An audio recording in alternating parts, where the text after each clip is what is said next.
एकच वाक्य येतं, राहे सर्व तीर्थाचे माहेर. म्हणजे नांदेड हा संपूर्ण आमच्या संत मंडळींचा सद्भक्तांचा माहेर जिल्हा आहे. आणि अशा या माहेर जिल्ह्यामध्ये सद्गुरूंचे चरणांकित स्थान आहेत, महत्त्वपूर्ण लीला घडलेल्या आहेत. आणि महाराष्ट्रभर जेव्हा आमच्या स्वामींचं परिभ्रमण झालं, या परिभ्रमणाच्या काळामध्ये जे काही महत्त्वपूर्ण तत्व स्वामींनी निरूपण केले, त्या महत्त्वपूर्ण तत्वश्रवण करण्याचाही लाभ या नांदेड जिल्ह्याला याही पूर्वी 1956 या साली श्री गोपीनाथ संस्थान लिमगाव या परिसरामध्ये तोही लाभ प्राप्त झाला होता. परंतु त्यांचे साक्षीदार कमी आहेत. परंतु आता 21व्या शतकामध्ये ज्यांचं जीवन व्यतीत होत आहे, अशांनाही या पर्वणी काय असते, हे प्रवचन सोहळे काय असतात, हे तत्वज्ञान काय असतं, हे नव्याने त्यांना ऐकण्याचा सुयोग या ठिकाणी प्राप्त झालेला आहे. तरी श्रीमद विचार मालिका महाभाष्य प्रवचन तथा निधि भाषा चरित्री ब्रह्मविद्या प्रवचन सोहळा मुहूर्तमेढ समारंभ या निमित्ताने आयोजित ही ज्ञानसत्र, या ज्ञानसत्राच्या कार्याध्यक्षपदी विराजमान असलेले, आपल्या सर्वांना श्रुत असलेले ब्रह्मविद्या वाचस्पती त्रिदंडयुक्त वयोवृद्ध ज्ञानवृद्ध आचार्य प्रवर प्रातस्मरणीय परमपूज्य परमादरणीय पट्टाधिष्ठित महदाचार्य कवीश्वर कुलभूषण श्रद्धेय श्री कुरुंदा निवासी मोठे बाबा, आजच्या या ज्ञानसत्राच्या अध्यक्षस्थानी विराजमान असलेले ब्रह्मविद्येतील एक जिज्ञासू विवेचक, ब्रह्मविद्येचा रेगावा निगावा आम्हाला सर्वांना आपल्या वाणीच्या माध्यमातून समजवणारे असे उपाध्य कुलभूषण, आदरणीय श्रद्धेय प्रातस्मरणीय परमपूज्य परमादरणीय पट्टाधिष्ठित महदाचार्य श्रद्धेय श्री सेलू निवासी भोजने बाबाजी महानुभाव, या स्वागत समारंभाच्या निमित्ताने स्वागताध्यक्ष या संस्थांचे संचालक आदरणीय श्रद्धेय पूजनीय श्री सुखदेव राजदादाजी नांदेडकर, ज्यांच्या मुखरविंदातून आपण खऱ्या अर्थाने या ठिकाणी 35 दिवस ब्रह्मविद्या श्रवण करणार आहोत, त्यांच्या संदर्भातलं विवेचन आज करण्यापेक्षा ती ज्या वेळेला खऱ्या अर्थाने या ठिकाणी बोलतील त्यावेळेलाच तुम्हाला त्याची प्रचिती येईल. त्यामुळे मी अगोदर काही जास्तीचं या ठिकाणी श्लेष उपमा अलंकार वापरण्यापेक्षा अनुभूती हाच आपल्या सर्वांचा महत्त्वाचा पैलू असेल असे आपल्या सर्वांना श्रुत असलेले उपाध्य कुलातीलच एक रत्न आदरणीय श्रद्धेय प्रातस्मरणीय परमपूज्य परमादरणीय श्रद्धेय श्री महानुभाव श्रम करंजे सातारा आश्रमाचे संचालक आदरणीय श्रद्धेय श्री सातारकर बाबाजी महानुभाव, वयोवृद्ध ज्ञानवृद्ध संस्कृत भाषेचे विद्वान ब्रह्मविद्याशास्त्राचे जाणकार महानुभाव आश्रम परसावत नगर आश्रमाचे संचालक आदरणीय श्रद्धेय प्रातस्मरणीय श्रद्धेय श्री तेल्हरकर बाबाजी शास्त्री महानुभाव, ज्ञानमंचावर विराजमान असलेली सर्वच महानुभाव संप्रदायातील ज्ञाती मंडळी, जाणती मंडळी, आपल्या सर्वांचे या धर्माला आधार असलेले सर्व पूजनीय वंदनीय संत महंत आचार्यगण आणि सश्रद्ध अंतःकरणाने समोर उपस्थित असलेले सर्व श्रद्धाळू भाविक माता भगिनी तपस्विनी वर्ग, या सद्भावना फाउंडेशनच्या माध्यमातून ज्यांनी 3 विश्वशांती ज्ञान यज्ञ आपल्यासाठी या ठिकाणी घेतले, आपल्या सर्वांच्या समिधा त्या ज्ञान यज्ञामध्ये आपण टाकून हा यज्ञ खऱ्या अर्थाने प्रज्वलित करण्याकरता प्रयत्न केलेला आहे. पण प्रेरणा खूप महत्वाची असते. मेहनत, संघटन, कुशलता या सर्व गोष्टीच्या बाजूने ज्यांनी आपल्या कार्याचा ठसा उमटवलेला आहे असे आदरणीय श्रद्धेय पूजनीय श्री जायराज बाबाजी कपाटी महानुभाव बोरी, उपस्थित सर्व वंदनीय संत महंत श्रद्धाळू भाविक जन हो,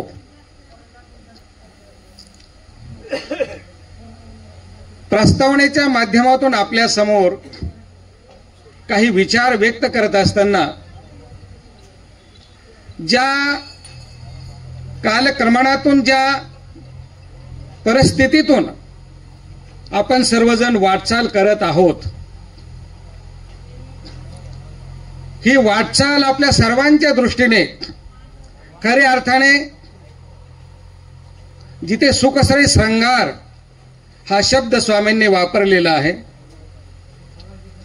या तिन्ही गोष्टी साध्य करण्याकरता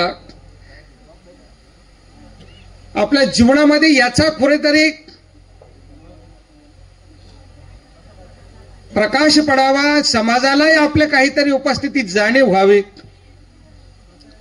याचा विचार करण्याची परिस्थिती आज खऱ्या अर्थाने निर्माण झालेली आहे.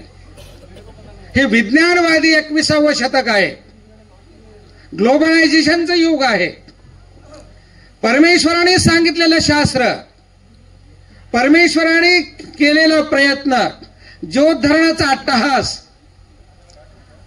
त्याकरता आपल्या समोर घालून दिलेले आदर्श, या वाटचालीवर आपण आपला जेव्हा जीवनाचा प्रवास करत आहोत एक साधक म्हणून, त्या साध्यापर्यंत पोहोचण्याचा आपला सर्वांचा जो अट्टहास आहे, हा साध्य करत असताना जी जबाबदारी, उत्तरदायित्व तुमच्या माझ्यावर आहे, ते साध्य करण्याकरता कुठेतरी ईश्वराने घालून दिलेल्या या उपक्रमामध्ये आपल्यालाही एक परिचक्षुचा योग या निमित्ताने, कारण ब्रह्मविद्या माऊली मळी माखली आते धुये, हा सिद्धांत जो भाष्यकारांनी मांडला, जो आपल्या अनुभवातून, विवेचनातून, समीक्षेतून, चिंतनातून जो समोर ठेवलेला आहे आपल्या मनचक्षु समोर, याच्या मागे फार मोठा इतिहास आहे, फार मोठी त्यांची त्याग आहेत, फार मोठी तपस्विता आहेत, तप आहे. केवळ हा शब्द वापरून आपल्याला पुढे भागणार नाही.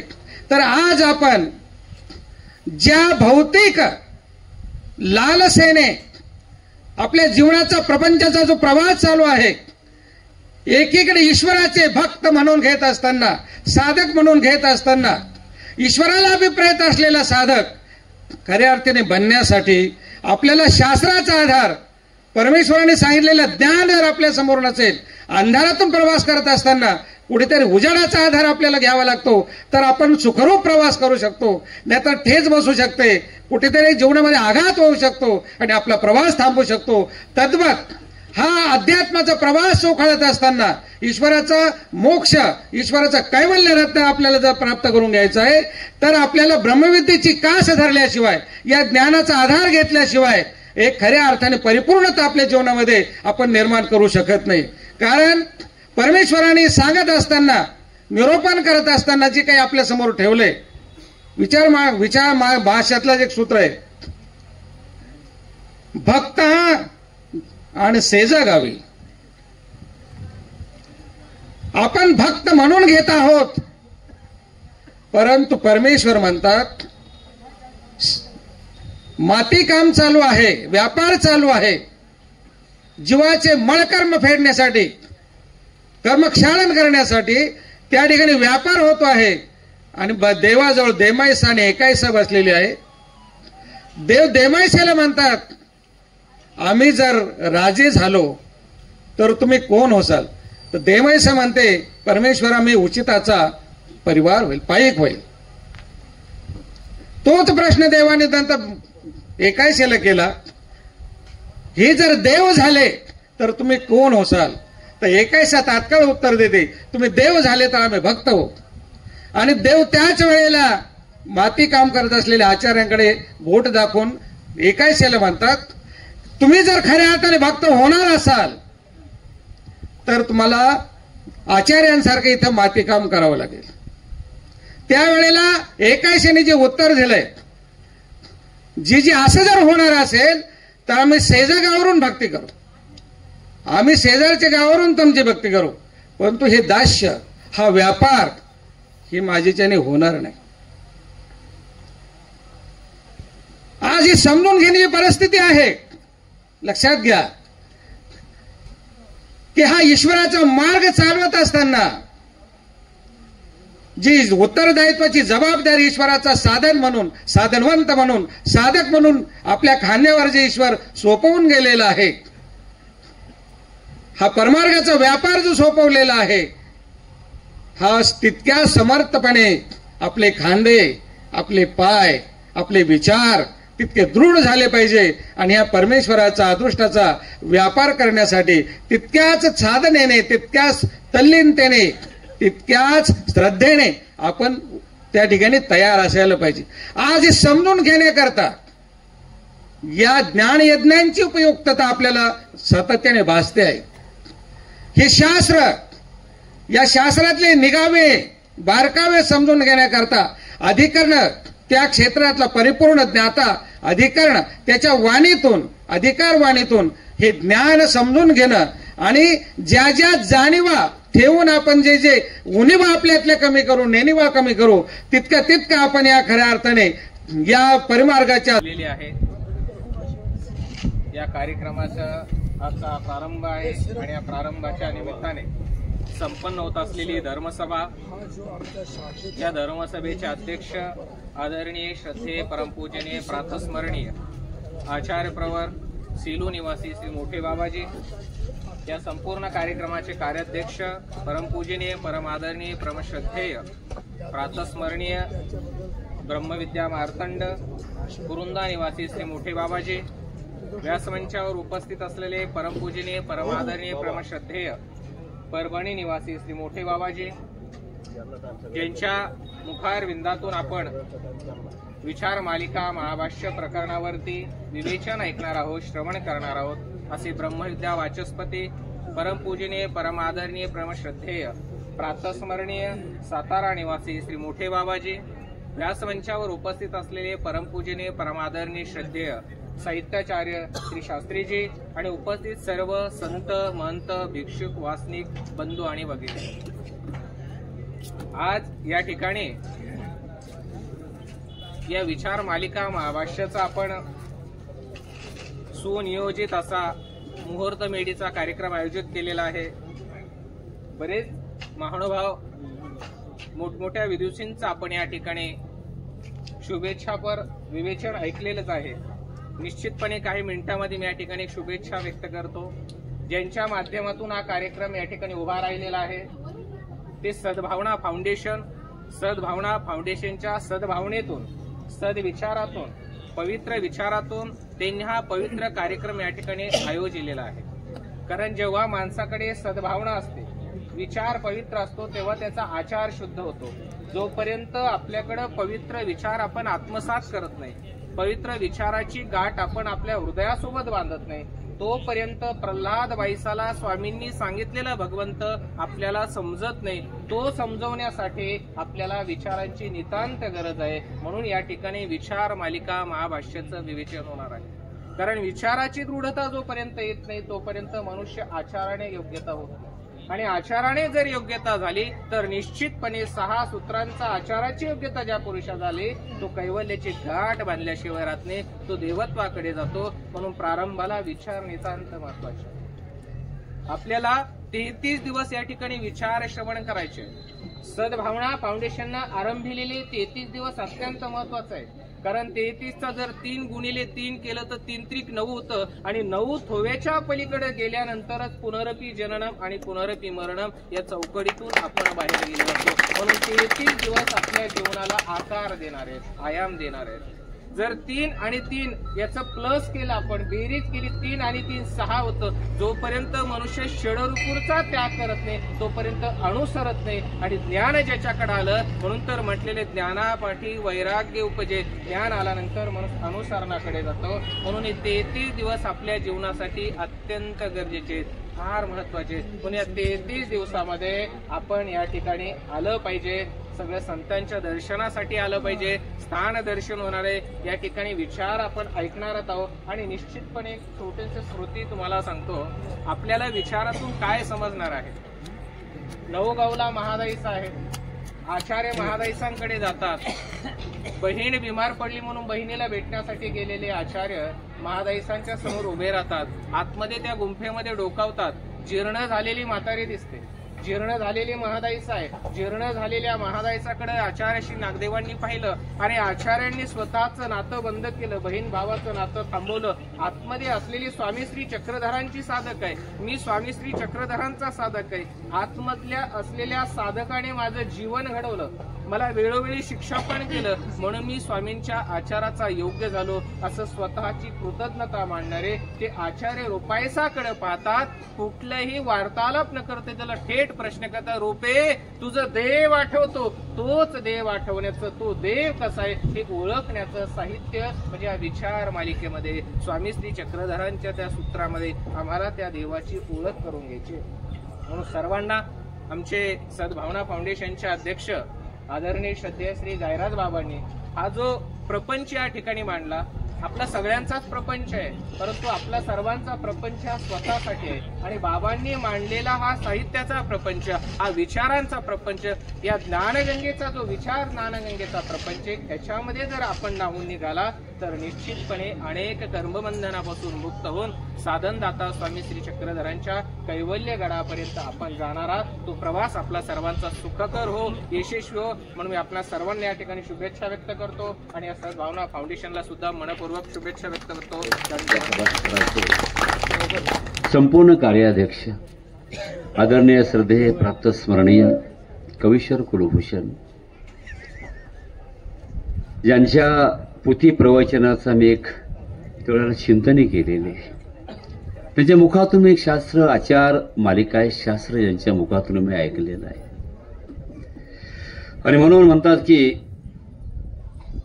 एकमेवाक्षरेस्तु गुरु शिष्य प्रबोधयत पृथ्वी नास्ती तद्द्रव्यम तत्वा चानूनी भवेत. गुरुकडून एकाही अक्षराचा जर आपण उपदेश घेतलेला जर असेल तर त्या ऋणातून पृथ्वीवर कुठलंही द्रव्य आपल्याला मुक्त करू शकत नाही. कुठलंही द्रव्य मुक्त करू शकत नाही आपल्याला. आणि म्हणून ज्यांच्या मुखातून मी जवळजवळ 40 दिवस आचार मालिकेचे अर्थ श्रवण केले. विशेष म्हणजे तुम्हाला सांगतो की चिंतनी कधी मंडपामध्ये करत नाहीत, परंतु बाबांनी आणि आमचे आदरणीय श्रद्धेय खेळकर बाबा यांनी मला चिंतनी मंडपात करायला सांगितले. बाबांनी स्वतः सांगितलं. एक व्यक्तिमत्व आहे बाबा, त्याने पोथीमध्ये नेहमी म्हणायचे मी पाकिस्तानी आहे, जन्म झालेला आहे पाकिस्तानात त्यांचा. परंतु त्यावेळी मी त्यांना काय बोललो नव्हतो, पण आज त्यांना म्हणतो की तुम्ही जरूर पाकिस्तानी असा, पर दिल तो हिंदुस्तानी है, नाही का? दिल तो हिंदुस्तानी है.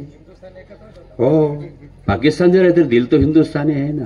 काय आणि आम्ही अभिमानानं सांगत असतो. मी तर नेहमी सांगत असतो अभिमानानं, 100% I am the Hindu and the salt of India highest heaven to me. काय स्वर्गापेक्षाही आम्हाला भूमी उंची. आम्ही हिंदू या नावाला त्याचा आम्हाला सार्थ अभिमान आहे. काही संन्यासाला कुठली जातपात नसते, लक्षात ठेवायचं आहे. काय परंतु तुम्हाला तो शेवटी एक भावना अशा प्रकारे जागृत असते. आणि म्हणून तुम्हाला तो असे एक या तुमच्या संपूर्ण तिन्ही जिल्हे जर घेतलं किंवा किंबहुना पंथ घ्या, पंथाला एक जी ठराविक व्यक्तिमत्व राहिलेले आहेत, आचाराची विचाराची असलेली. काही जणी अनेक पावसाळा पाहिलेले आहेत पंथामधले. ठराविक ज्यामध्ये राहिलेली एक महान विभूती व्यक्तिमत्व आहे, त्यामधले एक आदरणीय श्रद्धेय प्राप्त सोने बाबाचे. आणि याच्या कार्यक्रमाचे अध्यक्ष माझे स्नेही हितक्ष मित्र आहेत. त्यांना प्रत्येकजण शेलू निवासी म्हणतं, पण मी म्हणतो त्यांचा अनियत वास असतो. आज इकडं उद्या तिकडं, चातुर्मासानिमित्त या गावाला त्या गावाला. काय आदरणीय श्रद्धेय प्रातस्मरणीय ब्रह्मविद्येचे जाणते आहेत, माझे स्नेही ऐकदक्ष आहेत. काही प्रेम अशा प्रकारचं असावं, तू मानतो की त्या प्रेमाला कुठल्याही प्रकारचा बाधा नसावा, प्रेम अंतःकरणपूर्वक असावं. काही प्रेम करावं भिल्लासारखं बाणावरती खोचलेलं, प्रेम करावं भिल्लासारखं बाणावरती खोचलेलं, मातीमध्ये उगून सुद्धा आभाळापर्यंत पोचलेलं, मातीमध्ये उगून सुद्धा आभाळापर्यंत पोचलेलं. आणि शेवटी प्रेमच आहे, परमेश्वराकडे प्रेमच मागायचं आहे. काय प्रेम परमेश्वराकडे मागायचं आहे आपल्याला, बाकी काहीच मागायचं नाही. आणि म्हणून तुम्हाला सांगतो की कबीराचा एक दोहा तुमच्याकडे सांगतो की कबीराला कोणतरी विचारलं की तुम्ही एवढे मोठे श्रीकृष्ण भक्त आहात की तुमची तारीफ करावी तेवढी थोडीच आहे, तुम्ही परमेश्वराला भजणारे आहेत, सर्व करणारे आहेत. त्याने सांगितलं की मी काहीच नाहीये. एक दोहा फार सुंदर पैकी आहे, माझी भक्ती काहीच नाही आहे. काय माझी भक्ती काहीच नाहीये. ते म्हणतात की कबीर कबीर क्या कहे जा जमुना के तीर, कबीर कबीर क्या कहे जा जमुना के तीर, एक एक गोपी के प्रेम में बह गए कोटी कबीर. काय असं तुम्ही सर्वजण बसलेले आदरणीय व्यक्तिमत्व इथं आहेत, त्यांच्या प्रेमात तुम्ही सर्व, नांदेड जिल्हा आहे, हिंगोली जिल्हा आहे, परभणी जिल्हा आहे, काय परभणी जिल्हा या जिल्ह्यातले सगळे जमलेलं आहात. तुमच्या आम्ही प्रेमामध्ये वाहूनच चाललेलो आहे, कारण बाबा सुद्धा या जिल्ह्यामधले आहेत. काय असे आदरणीय सध्या प्रातस्मरणीय आमचे अष्णाके बाबाजी. मला संदेह असायचा अष्णाके का म्हणतात, पण ज्यावेळी अस्थिपरी अभ्यासली अशन आणि अख्य, अशन म्हणजे चौथा हिस्सा आणि अख्य म्हणजे आपलं नामना पूजन करणं चौथ्या हिस्साचं, म्हणून अष्णाकारे. त्यावेळी मला हा अर्थ समजला की बाबांना अष्णाके का म्हणतात, मला बरेच संदेह होता. आदरणीय श्रद्धेय प्रातस्मरणीय दुसरं एक व्यक्तिमत्व तुमच्या या जिल्ह्यातलं आहे. म्हणतात ना जगात जर्मनी आणि भारतात परभणी असं म्हणतात, पण बाबांनी मगाशी सांगितलं की आमचा परभणी जिल्हा एक अशा प्रकारचा आहे की तिथं स्वामींचं एकही तीर्थस्थान नाही आहे. काय जिथं काय ऊन म्हणतात तिथं हे ऊन आहे. काय आदरणीय श्रद्धेय प्रातस्मरणीय संस्कृतचे गाडे व्यासंग आहे त्यांचा. आदरणीय श्रद्धेय प्रातस्मरणीय पंथातले एक प्रतिभासंपन्न व्यक्तिमत्व आदरणीय श्री बाबुळकर बाबाचे आहेत. त्यांचे ते गुरु आहे, शिकवलेलं संस्कृत बाबांच्या मुखातून मी ऐकलेलं आहे, बाबांच्या मुखातून मी ऐकलेलं आहे. एक तुमच्या या जिल्ह्याचे भूषण आहेत व्यक्तिमत्व असणारे आदरणीय श्रद्धेय प्रातस्मरणीय परभणी निवासी बाबाजी आहे. मी शक्यतो नावाचा उल्लेख टाळतो, कारण मोठ्या माणसाचं नाव आपण घेऊन आपली एवढी पात्रता नाही आहे. काय आपली एवढी पात्रता नाही की मोठ्या माणसांचं आपण नाव घ्यावं. काय माझ्या बाजूला बसलेली ही सर्व आदरणीय अशी व्यक्तिमत्व आहेत. त्याचप्रमाणे माझ्या पाठीमागे सर्वांची नाव मी आता घेत नाही, पाठीमागे बसलेले सर्व जे आहेत काय सर्व आदरणीय आचार्यगण आहेत. आणि इकडे बसलेले आमची खुर्चीवर बसलेले सगळे आदरणीय आमच्या पंथातले खासदार आहेत, खाली बसलेले आमदार आहेत. ते खासदार मंडळी आमची बसलेले आहेत. सुरुवात इथून आमचे जे बाबा आहेत तिथून बसलेले. मला मी ज्यावेळी म्हणती झाली त्यावेळेला मला पहिला संदेश त्यांचा आला, मी जपून ठेवला बाबा, तो इतकी सुंदर शब्दरचना बाबांनी केली तिथं. इथून शेवटपर्यंत सुरुवात करतो. आमचे संन्यासी बाबा असतील सर्व आहेत काय इथे सर्व बसलेले वासनिक वर्ग माता भगिनी बसलेला आहात. आपण सर्वांना अभिवादन करतो. आणि मला काही जास्त विचार मांडायचा नाही, मी बोलणारच आहे. मला एक थोडंसं ज्ञान मी सांगणार नाही, कारण मला एक विचार मांडायचा आहे. इथं सातारा आश्रमचा आणि नांदेड हा जो भाग याचा काय रिलेशन काय, याचा संबंध काय आहे तो मला मांडायचा आहे. सातारची आश्रमाची 1905 साली जागा घेतली गेली. 1912ला कार्य सुरू झालं. 1947 साली ज्यांनी मठाची स्थापना केली ते कैवल्यवासी मोतेले बाबांचं देवदर्शनाला गेले आणि त्यानंतर हा आश्रम पंथाच्या प्रभावामध्ये आला. अगोदर प्रवाहात आश्रम हा नव्हता, काही त्यावेळी प्रभावात आला. पण त्यावेळी त्यांच्यानंतर जे म्हण झाले की ज्यांनी त्या महानुभाव आश्रमाची जडणघडण ज्यांनी केली ती दोन व्यक्तिमत्व होते. ते म्हणजे आदरणीय श्रद्धेय प्रातस्मरणीय कैवल्यवासी दामोदर बाबा आणि आदरणीय श्रद्धेय कैवल्यवासी बापूदादा वांदेशकर. मी त्यांना पाहिलेलं नाही, परंतु ही जडणघडण आश्रमाची ज्यांनी केली 1967 सालापर्यंत बंधूंनो, ती ही महान सत्पात्र जी होती तुमच्या या भूमीतली होती, तुमच्या या भूमीतली होती सत्पात्र. मला वाटते चांगेफळच नाव आहे ना गावाचं नाव. बाबांचं गाव ती आहे आणि राहेरच्या आसपास जवळ कुठेतरी बापूदादा वांदेसकरांचं गाव होतं. काय म्हणजे या भूमीनं तुम्हाला तो एक सातारच्या आश्रमाची जडणघडण केलेली आहे. ती जडणघडण अशा प्रकारची जडणघडण केलेली आहे की मोठमोठी अधिकरण सातारच्या आश्रमात येऊन राहायला लागली. मग अमरावतीचे बाबा असतील, रणाचे बाबा असतील, कलूरकर बाबा असतील, मोठमोठे अधिकरण एक महिन्याहून आश्रमात राहिलेले आहे. तसा इतिहास आम्हाला सांगतात, तुम्हाला सांगतो. आणि म्हणून तुम्हाला तो या भूमीनं जी अशी महान रत्न आमच्या आश्रमाला दिलेली आहेत, मी स्वतःला भाग्यवंत अशा प्रकारचा समजतो. या भूमीने महान रत्न सातारा आश्रमाला दिलेली आहेत.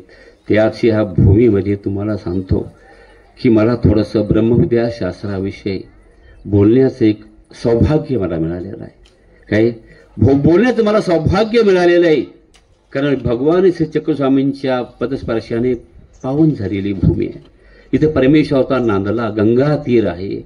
काय आमच्या देवाने सुद्धा गंगा तीराचीच प्रशंसा केलेली आहे.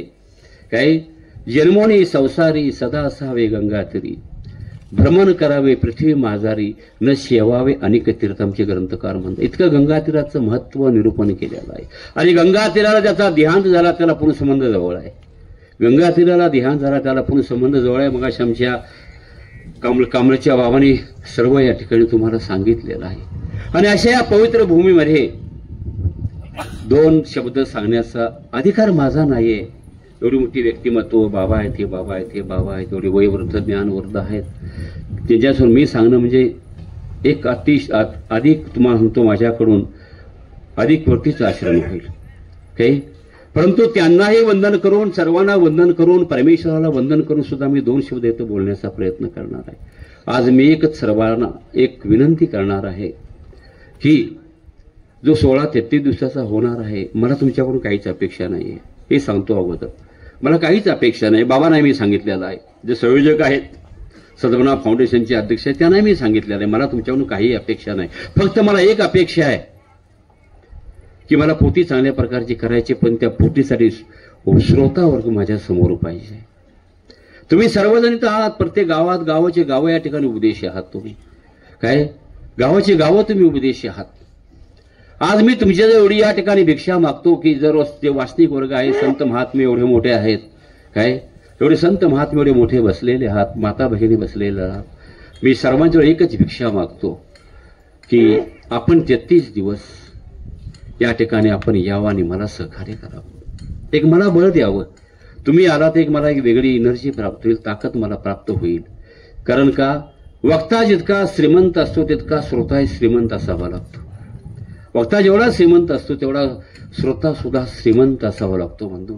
आणि ज्या वेळेला श्रीमंती पण दोघांचं एकत्रित होतं त्यावेळेला परमेश्वराच्या ब्रह्मविद्याशास्त्राची श्रीमंती जी आहे ना ती सर्वात जवळ ती पोचली जाते बंधूंनो, सर्वात जवळ ती पोचली जाते. आणि म्हणून मी जास्त काय बोलणार नाही, वेळ झालेला आहे. मला तर सर्वात खूप लांब जायचं आहे. माझा 11 तासाचा प्रवास आहे. काय जाता जाता मी नावाचं माझ्या समोर बसलेले आहेत, उल्लेख मी करतो. मामा आहेत, आदरणीय श्रद्धेय प्राप्त मामा आहेत. एक निराविलासी व्यक्तिमत्व आहे. कुठेही असो, काय ते शिल्पकारच आहेत, त्यांना कुठेही असो विनामूल्य. आणि कधी त्याने मी आजपर्यंत स्टेजवर बसलेलं बघितलेलं नाही. आमच्या स्टेजवर बसायला भांडणं लागतात, पण ते व्यक्तिमत्व असं आहे की कधी स्टेजवर बसलेलं सुद्धा नाही आहे, कुठलाही सन्मान त्याने घेतलेला नाही आहे. तुम्हाला सांगतो की अशी व्यक्तिमत्व तुम्हाला सांगतो आपल्याजवळ असतात, आपल्याला सहकार्य करतात. यापर्यंत आपलं भाग्य कुठलं असणार आहे? काही यापर्यंत कुठलं भाग्य असणार आहे? सद्भावना फाउंडेशनचे सर्व आहेत, जायराज बाबाचे आहेत, आमचे सर्व बोरी निवासी आहेत, काय त्यांचे असणारे सर्व कार्यकर्ते आहेत. आपण सर्वजण आहात आणि त्यांना सर्वांनी सहकार्य तुम्ही करायचं आहे. अन्नदान असेल, शारीरिक कष्ट असेल, सर्व बाजून तुम्ही करा.